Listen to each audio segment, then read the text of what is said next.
Hi, this is William Spalding, and we're looking at Key 15 Conditionals. This is part 2 of this presentation.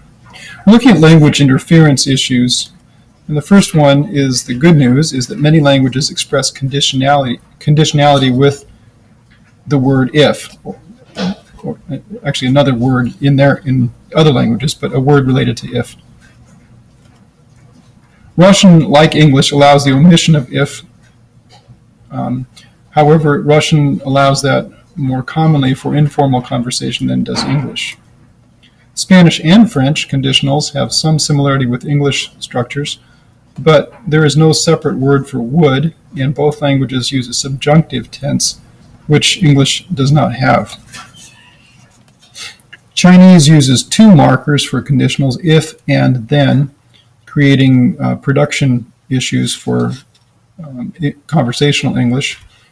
And Japanese and Korean use two verb forms for some conditionals, as does Arabic for the word if.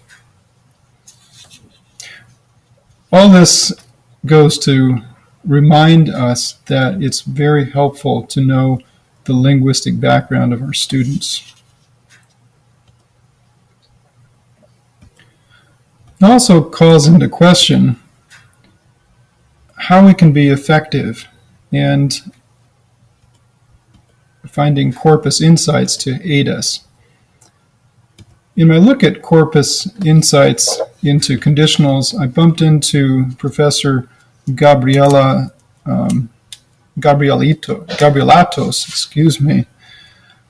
who's done quite a lot of work using corpus-based research and examining the conditional form in English.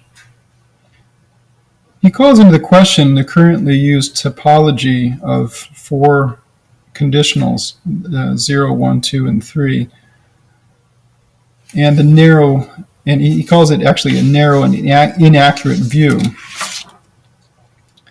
Based on his research, he concludes that the current typology is incomplete. It overwhelms learners with lists of exceptions. It leads to restricted learning based on prefabricated clauses, and it relies on clause structures that are not among those most frequently used. I found this tremendously interesting, but not especially helpful unless I was to sit down and develop a whole new typology, which I'm not equipped to do presently. So further research that I discovered was by Jones and Waller. This article was much more accessible. I've linked this at the end of my presentation. They reach similar conclusions as Gabrielatos, but they offer some suggestions for instruction. They say effective instruction addresses both real and unreal conditionals. It uses many patterns and modal combinations, and it links conditional work with work on tense usage. All very accessible actions that you and I can put into practice. For my corpus inquiry, I looked into the use of wish. Found that wish is most commonly used in spoken and fictional usages. And when wish is combined with would and could, is co-located with would and could, it comprises a large percentage of the wish, of the total wish combinations. So I have two corpus-based insights. The first is that wish is the most frequently found in spoken and fictional usages, so it's an important structure for conversational classes, but not as important for classes oriented toward English for academic purposes. The use of the word wish with could and would accounts for a large percentage of wish statements, so that structure should be definitely addressed in a conversational class. So what teaching strategies are going to be most effective? Well, I thought Falsey's recommendation to start with establishing a clear understanding of the word if is really an important starting place. It's an easy way to start since many languages have a similar word, or word with a similar meaning rather. Beyond that, I have 5 teaching strategies to suggest. The first is identification of conditionals and wish in selected texts or songs.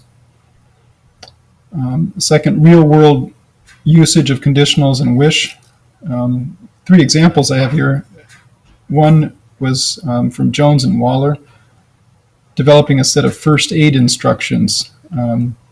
They have a great example in their monograph, in their journal article, which is linked at the end. The second would be the composition of a love letter. Many students would find that interesting. And the third was a lesson put together by the U.S. State Department that's titled the International Space Station, and that's focused on the use of conditionals in describing the work that's happening was happening in the space station. The third teaching strategy is one that Falsey recommends in his list of tips, using the board to illustrate patterns of tense usage. The fourth is using online practice exercises. This would be useful for student drill and practice if that was part of your lesson structure. There are many opportunities for online practice. I've listed a number of them here. And finally, try a chart with the caveat that charts can oversimplify. And I think Gabrielitos and Jones and Waller would hardly affirm that. However, a chart is a good place to start. And this one was published by the U.S. State Department Program of English, and this other one was published by an organization based in Chile. Helpful exercises are exercises 4, 7, 9, 11, and 13 for practice with the 4 different types. And as always, the student error corrections, exercises 19 and 20, are very helpful. I've listed my sources, and when applicable, there's a link that's clickable at the end. If you can't click on the link, please let me know, and I'll either send you the link directly or fix it. Thank you very much for watching, and this has been Key 15, Conditionals.